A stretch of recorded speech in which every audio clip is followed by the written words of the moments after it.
Samantala, posibleng manatiling mataas po ang presyo ng bigas hanggang Setyembre ayon sa National Food Authority. Bagamat sinasabing normal lang ito dahil ikangay lean months, tinutukan naman ng Department of Agriculture ang presyo ng bigas para tiyaking walang nananamantala. May live report si Victoria Tulat. Victoria. Igan, posible raw na abuti ng hindi bababa sa 3 buwan ang pagtaas ng presyo ng commercial rice. Kaya naman tiyak na sakit muli ito sa ulo ng mga nanay, lalo't kagagastos lang ng malaki dahil sa pasukan at nagtaas naman ang pamasahe sa mga jeep. Hindi mawawala sa hapagkainan nating mga Pilipino ang kanin. Kaya naman malaking pasanin kay Juan ang mataas na presyo ng bigas. Sa ngayon, piso hanggang 2 piso ang itinaas ng presyo ng commercial rice kada kilo sa ilang palengke sa Metro Manila. Pero sa Lawag City sa Ilocos Norte, 6 na piso kada kilo ang itinaas ng presyo ng bigas. Mismo ang National Food Authority na ang nagsabi na posibleng abutin daw hanggang Setyembre ang mataas na presyo ng bigas. Lean season daw kasi kaya kaunti ang supply nito. Pinaghandaan namin yan paggalaw ng presyo pagdating ng lean months dahil yung ating main harvest ay pagdarating pang mid of September. Pinatututukan na ni Pangulong Aquino sa Department of Agriculture ang presyo ng bigas para tiyaking walang nananamantala.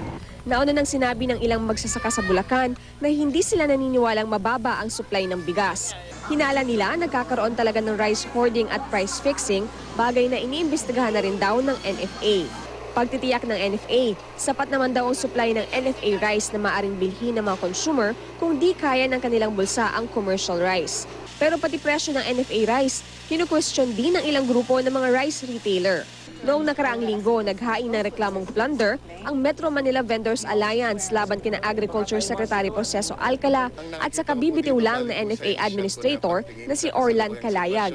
Sinisisi ng grupo ng mga vendors na Alcala at Calayag sa biglaang pagtaas ng presyo ng bigas. Dahil sa overpriced umanong pag-angkat at pagbenta ng NFA sa bigas mula Vietnam noong Mayo. Oo, gusto namin pa-investiga yung massive importation ng bigas. Ngayon, na naganap nung May kami, kasi mga vendor, maliliit ang mga kinikita, ay nahirapan na bumili ng mga bigas. Sinusubukan pa ng GMA News na kunin ang panig ni na Alcala at Calayag. Sa pag-iikot ng GMA News sa ilang palengke, hindi naman nalalayo ang presyo ng commercial rice sa NFA rice. Kaya ang mga mamimili, kanya-kanya na lang daw na diskarte kung paano pagkakasyahin ang kanilang budget. Dati kasi yung mga katulad yung tutong, parang hindi masyadong pinapansin noon. Ngayon, talagang kailangan gamitin mo na dahil mahal. So, usually yun ang fina-fried rice namin. Oo. Tapos, yung paglulugaw din, natututo na rin kami yung mga arroz caldo. Wala tayong magawa. Kailangan natin kumain. Yung binibili kong kalahating sako, naging 1.3 na.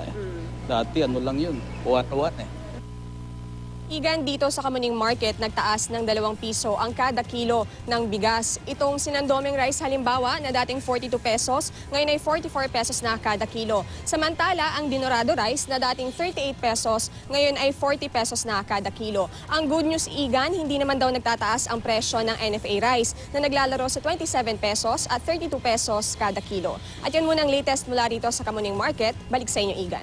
Maraming salamat, Victoria Tulat.